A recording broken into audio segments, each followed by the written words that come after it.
Could California quarterback Jack Plummer be the next quarterback for the University of Louisville? We'll talk about that and more on today's episode of the Locked On Louisville podcast. Stay tuned.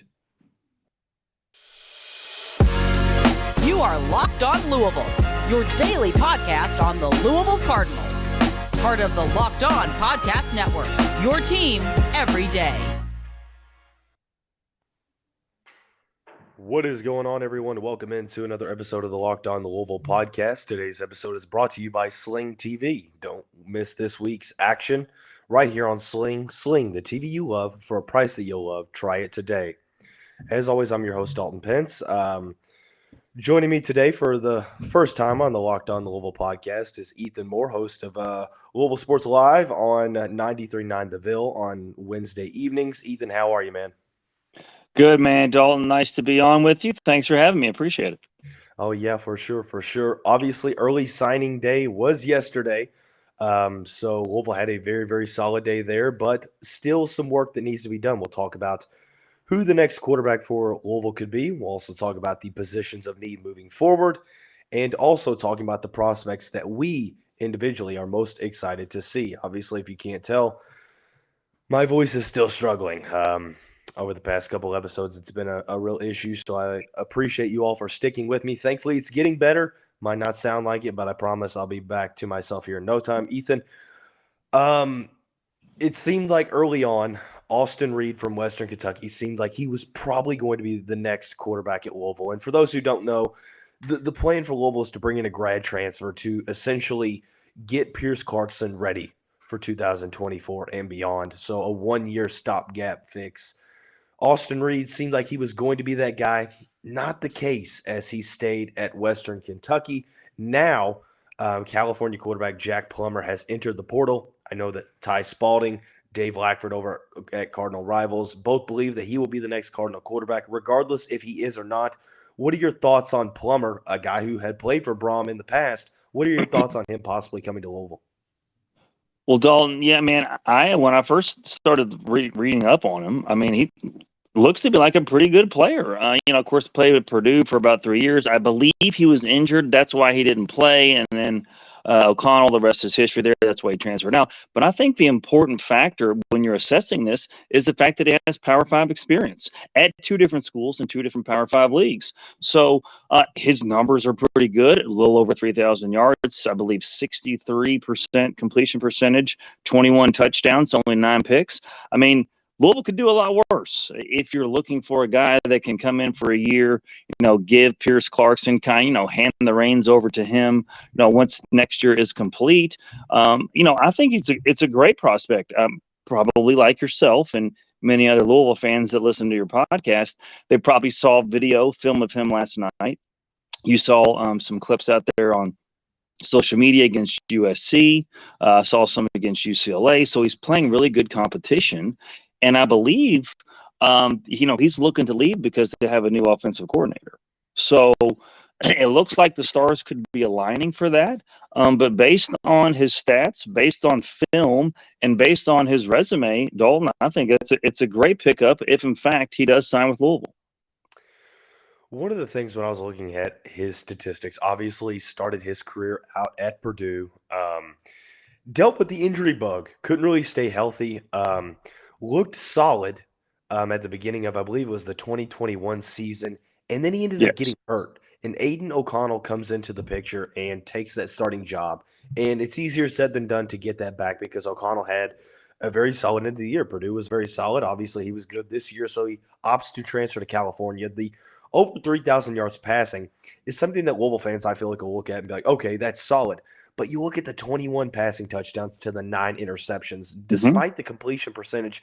I've had a couple fans look at it and be like, man, that's not all that great in the grand scheme of things. And I think we have to realize how bad offensively Cal was, especially in the trenches. Thought he had some great games against USC and UCLA, so big performances against big teams. But we've seen it here at Louisville, how a quarterback can definitely take a hit, metaphorically speaking, when the supporting cast around him, especially the offensive line, isn't that good. And I think that that's kind of the issue that Plummer had at Cal this past year. Dalton, you're dead on, man, with your analysis. Yeah, it was like a revolving door. Again, I'm not gonna, profess to you that I know a whole lot about Cal football, or the Pac-12, but yes, that has been the case. He did not get a lot of protection when he was in the pocket, and I think if you you add that into the statistics, his career. I mean, I think too, if you look at those numbers, you could make the argument that they're kind of pedestrian. But if you have, Cal wasn't very good. They were 4-8 on the year. Like you mentioned, he was constantly under pressure, constantly under duress. You still have very good numbers, all things considered. So, again, I think what trumps everything else is the fact that he has Power 5 experience at 2 different Power 5 schools in 2 different Power 5 leagues. I think that would certainly bode well. If he does in fact come, and your first game is against Georgia Tech in Atlanta. So you want somebody that's going to come in here for a year to not have any of these aha moments. So like you mentioned, the quarterback from Western. And I'm sure, too, a lot of us watched that bowl game last night. And he was very impressive in Western's win in the New Orleans Bowl. I mean, he would put up big numbers. But the one thing that you could point to, again, if you're wanting to nitpick, is the competition. And we hated that when Louisville did, when fans did that, when Louisville was back in Conference USA and even to a certain extent the Big East. But I think that has to come into play when you're assessing, your portal quarterbacks. And regardless, if it was the Western QB, if it's this Cal quarterback, the one position that we can be comfortable with under Coach Brom is the quarterback position. He could take in. I mean, Aiden O'Connell was a walk-on at Purdue, and now he was lighting it up.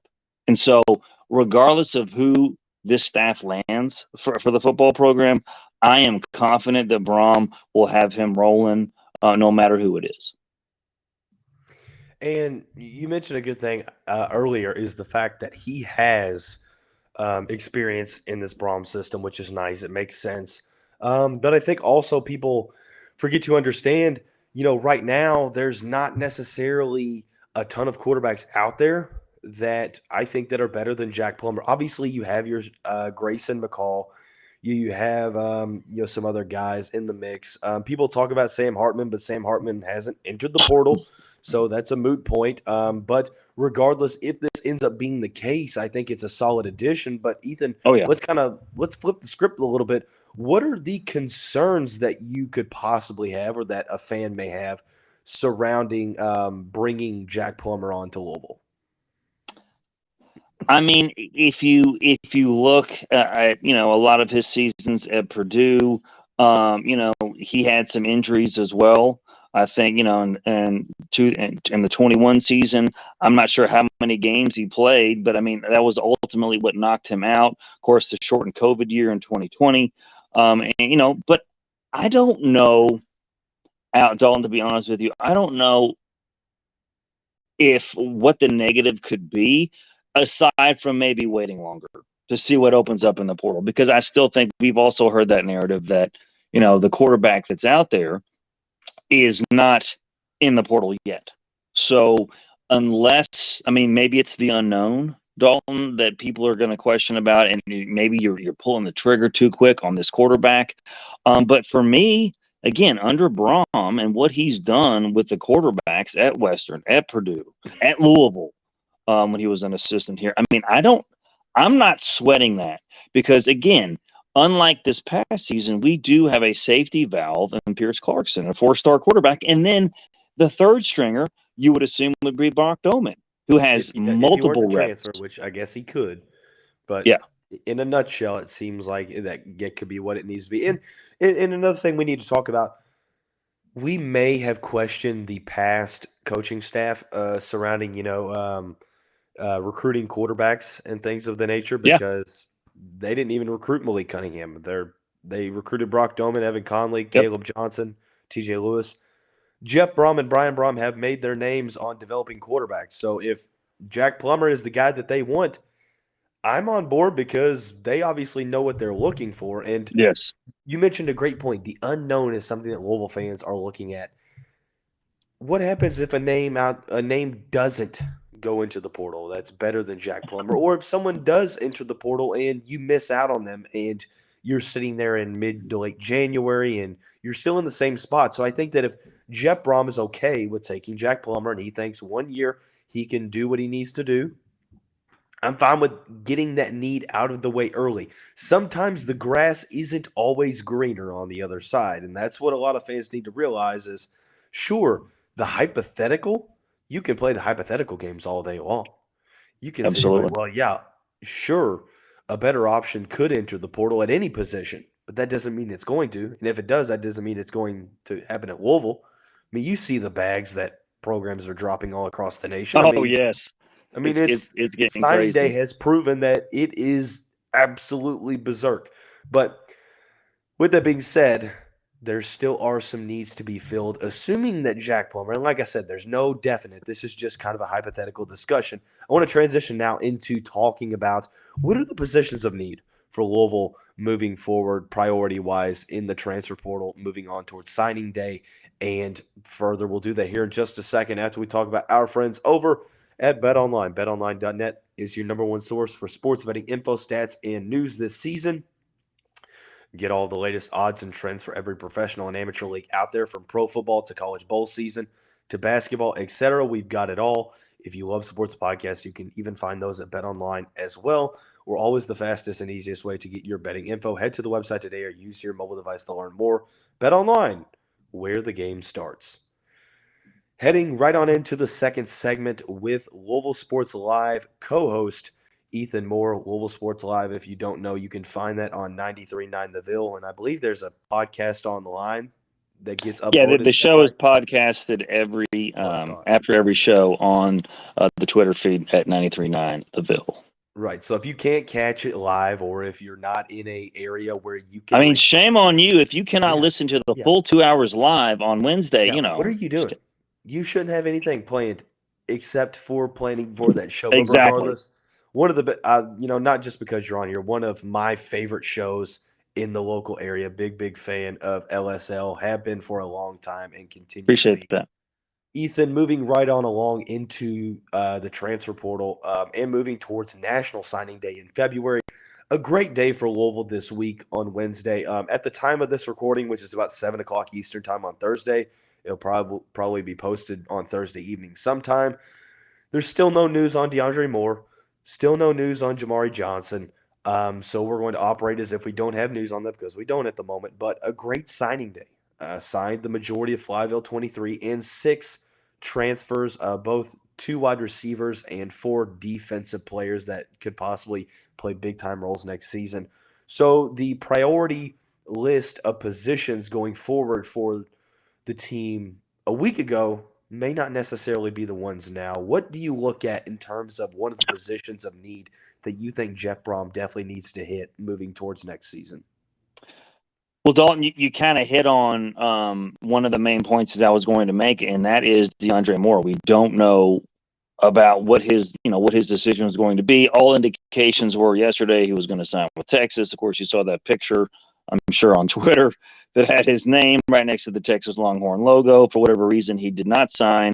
There was some scuttlebutt today, Thursday afternoon, that Louisville maybe was feeling a little bit better about him, but still, as of the recording, we have not heard anything there. So, but that answers my question.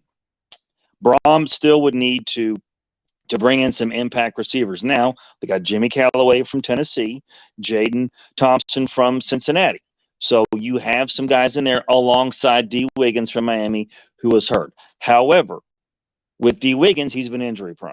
So we don't know, we don't know what we don't know about him going forward. Can he stay healthy and play for a full season? We're not sure. You do like Jimmy Callaway's film from Tennessee, but there's not a lot of that out there from him at Tennessee. Jaden Thompson has been a very solid receiver for Cincinnati, 6'2", about 185 pounds, great size. But again, decent stats. Nothing's going to jump out the page as you like a Tyler Hudson last year did at Central Arkansas. So for me, offensively, you need to get another game-breaking wideout. Now, if DeAndre Moore keeps his original commitment. I wish we were related because I would already have conversations with him. Go ahead and sign. Why did I not Welcome put that in together? January, Like, I didn't even DeAndre. realize y'all had the same last name for no So reason. exactly, yes. Unfortunately, we're not related, so I can't, lean on him in that regard. But if he were to sign, then I think that answers that question. I think Huggins Bruce will certainly be targeted a lot more than he was last year. I'm still a little baffled as to why he didn't get the ball any more than he did. And then maybe perhaps Marshawn Ford could get another year. I mean, I don't know. We'll see. But we do have some playmakers there, but they're not proven. And I think that's the one area offensively that I would like to see. If Moore doesn't commit, let's go grab another receiver from the portal. Again, after quarterbacks, Dalton, receivers too. I mean, I am not overly concerned about those two position groups under Jeff Brom. But yeah, we could use another game breaker at the wide receiver position. You can never have too many of those, as we've seen, Right. especially the trend in college football is to score points and score them quickly. Thankfully, Jeff Brom's system is one that falls in line with that. I think for me, like I said, I think it differentiates depending on the day because for me it was defensive line to begin with, and Mhm. he's done a very good job of addressing Oh, that. yeah. It was secondary, Miles Slusher, Devin Neal Jr., Aaron Williams signs. Now, granted, he's going to have ACL surgery, so who knows there. I think And for he me, played in the title game with that's wild. a That's torn wild. ACL. I mean, kid is a beast. Oh, it's phenomenal. For me, I think that there's two of them. Offensive line's number one. You lose a good amount there. Now, granted, you've got some talent, but you're losing Caleb Chandler. You're losing Trevor Reed. So I'd like to see them bring 1 to 2 like instant level impact guys. Also, the linebacker committee. I understand that it seems like the perception is that Monty Montgomery, he's been granted a waiver and that he will be back for next season. I haven't seen that confirmed yet. So if he were able to come back, that would be huge. But still, I think you need to have a replacement for Momo Sonogo. You need to get another Momo in the portal. Yeah, Yep. you do. And that's easier said than done. But look, Absolutely. and I think the world of Stanquan Clark. But linebacker, especially inside linebacker, is one of the hardest positions to grasp right away, especially Yep. defensively, because of how much you have to know schematically, stuff like that. So I think that bringing in a guy that has a ton of experience and letting Stanquan Clark get some reps in the two deep or whatever it may be, but bringing in another guy that can start alongside Monty Montgomery, I think that that's a big need. It depends on how the staff is going to use Stephen Herron. Is he going to be a traditional defensive end? Is he going to slide into the role that Yasir Abdullah played? If so, whichever position he does not fill, go get that one. Because losing Yaya Diaby is hard to replace. Losing Yasir Abdullah, same thing, maybe even harder to replace. So you've got Stephen Herron who can fill one of those roles, but you need to get someone else to fill the other one. I'm kind of in the best player available type mentality right now. Sure. Just because and Jeff Brom said it. He said, we're not done looking at all three levels of the defense. And I think that that's the best way to look at it because with the transfer portal right now and Louisville's schedule next year seemingly on paper not being all that tough, granted, knock on wood, I would love to see Jeff Brom just go all out and try to fill the squad and try to do the unthinkable and get to double-digit regular season wins, which may seem crazy, but stranger things have happened. Well, when you talk about season predictions and expectations, the fact that we have Jeff Brom now allows us to dream like that and allows us to be excited, to have those higher expectations because he's done that before. In Western Kentucky, he's had several years where he won 10, 11, 12 games. At Purdue, he's had a few 8 or 9 win seasons. And again, and I think by and large, most Louisville fans, and I could be wrong, if you win 8 or 9 games a year, I mean, that's a very good year most years. And I think if you can do that more often than not, sprinkle in a 10-win season here or there, then, the fan's going to be very, very happy. So we'll see. We'll see what happens there. But, I mean, I do think I'm with you the linebacking, group does need to be addressed because we've missed several players right there. But then other than that, the needs were addressed in the secondary and the defensive line. And once we have this guy right here that's coming in, the guy Dorian Jones that left for Cincinnati, that was a huge miss. Oh yeah. Mm-hmm. So, but I don't, as excited as I am with Brom offensively, defensively we'll have some question marks. But again, I'm excited that Brom's here, and it's going to get worked out one way or the other. And I don't think I have a huge concern to any of the positions. I think obviously you can get better at all of them. But I think that's the good thing, is that he's already done some good stuff, especially via the transfer portal and in Flyville 23, to bring in some guys that could contribute right away. And speaking of Flyville 23, I want to now take this time to move on over into talking about who you and I see, or really have the most, not necessarily confidence. That's not, how did I word it? Most excited about for next season. I don't even know why it's going to get to that. But we'll do that here in just a second. I want to take this time to say thank you all for making Locked On Louisville your first to listen every day. Make sure to check out Locked On Sports Today, the biggest stories around the sports world in 20 minutes or less, plus instant reactions, game recaps, and Locked On's take of the day. Locked On Sports Today, available on YouTube and wherever you get your podcasts. The show is flying by with Louisville Sports Live co-host Ethan Moore. Ethan making his first appearance on the Locked On Louisville podcast. Yeah.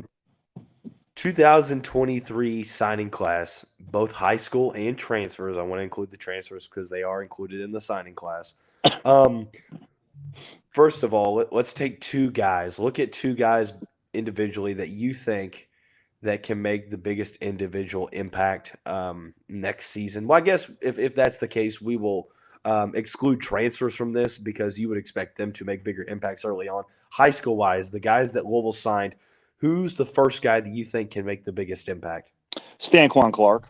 And, Coach Brom at his coach's show yesterday was raving about him. I mean, this is the kid with fantastic size, 6'2", 215. He will be competing for the 2 deep roster from day one. I'm not going to sit here and say that he's going to be a first-time starter or anything, to put those type of expectations on him early on. But still, that is a kid size-wise, from a physicality standpoint. He is somebody that's going to be in the mix early on.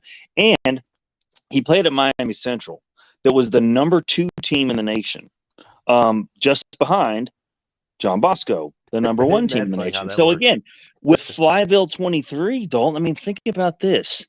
You have 5 players from the top 2 ranked teams in the nation in high school and football. more from like the top 10. Like there's players that I think Stanquan, I have a good feeling about it. Like I said, I don't feel comfortable putting him into a starting position early on, because it takes even the best linebackers that we've seen come through college. Sometimes it takes him a little while, but I do think that he is a guy that is good enough that he's going to play early on. Another guy that fits that mold, that honestly might not start early on, but by the end of the season, I could see him in a starting role, is Madden Sanker, the top-rated offensive lineman that Louisville has ever gotten. Extremely solid, top 200 player. Right now, 6'4", 305 listed on 247sports.com. He is, big boy, to my knowledge, an early enrollee, which means that he will have a whole semester and summer in the weight room, getting his body right, getting to where, we've seen, obviously not the same regimen, but we've seen Ashton Gelati absolutely transform his body in one offseason. It's possible. And I think that Sanker, with the opportunity there, obviously no Caleb Chandler at left guard. There's some questions over, who's going to start at right guard, so on and so forth. I think that you could see Madden Sanker possibly be a guy that slides right on in at one of the guard positions early on, and is holding that position for 3, possibly 4 years moving forward. Yeah, and he is a kid, Dalton, that I just, from talking to him before, he is going to be an instant fan favorite. the personality that he has, and he had little kids when he committed here. He would come back like asking for his gloves, and dressing up like he does, putting the black paint on his face like he does, dressing up like him for Halloween, and he wasn't even an official Cardinal yet. I mean, that speaks to his personality. It speaks of his talent. Obviously, you just mentioned it, top 200 player, 4-star prospect.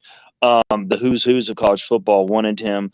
Kudos to both staffs, if we're being fair, for establishing that relationship. Yeah. And kudos to Coach Brom and staff for keeping that commitment. That is a huge piece to the Flyville 23 puzzle. I'm glad he's on board. I'm going to go ahead and go with you for my second player. Sanker is the same person for me that could make an impact as a true freshman. And like Stanquan Clark, Dalton, he has the size. He has ready-made size already. I'm not sure about Clark, but yes, Madden will be an early enrollee, and you have 8 or 9 more months to get your body ready for the Power 5 level. I definitely agree with that. And not to mention, during this whole process, even when there was a coaching change, he has been unapologetically Louisville. He has Yes. been absolutely, 10 toes down, all about Louisville.